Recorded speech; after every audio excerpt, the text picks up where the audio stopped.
Morning எழுந்த உடனே நம்ம ஃபிசிக் கண்டிஷன் எப்படி இருக்குன்ட்டு ஒரு செக்கப்பை போட்டேன். இதுக்கு முன்னாடி நான் எப்படி இருந்தேன் நீங்கள் பார்க்கணும்னு நினச்சிங்கன்னா என்னோட பழைய வீடியோஸ் எல்லாம் ஒரு வாட்டி பார்த்துட்டு வந்துருங்க. வெயிட் லாஸ் சேலஞ்சில் இன்றைக்கி டே 29. மார்னிங் பிளாக் காஃபியை குடிச்சிட்டு பிரேக்ஃபாஸ்ட்டை சாப்பிட்டுட்டு ப்ரீ ஒர்க் அவுட் எடுத்துகிட்டு மார்னிங்கே ஜிம்முக்கு கிளம்பியாச்சு.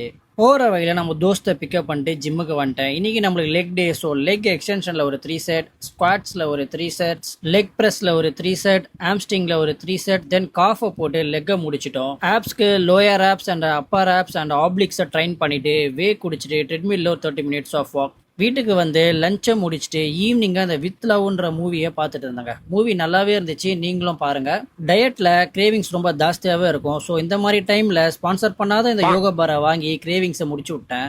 தென் டின்னரை முடிச்சிட்டேன். இன்றைக்கி Sunday. So India versus New Zealand match போயிட்டுருக்கு. அச்சு நாக் அவுட் பண்ணிட்டு இருக்காங்க. இதில் யார் வின் பண்ணுவான்றதை பொறுத்து இருந்ததாக பார்க்கணும். நீங்கள் யார் வின் பண்ணணும்னு நினைக்கிறீங்களோ அவங்கள கமெண்ட்ஸில் சொல்லுங்கள்.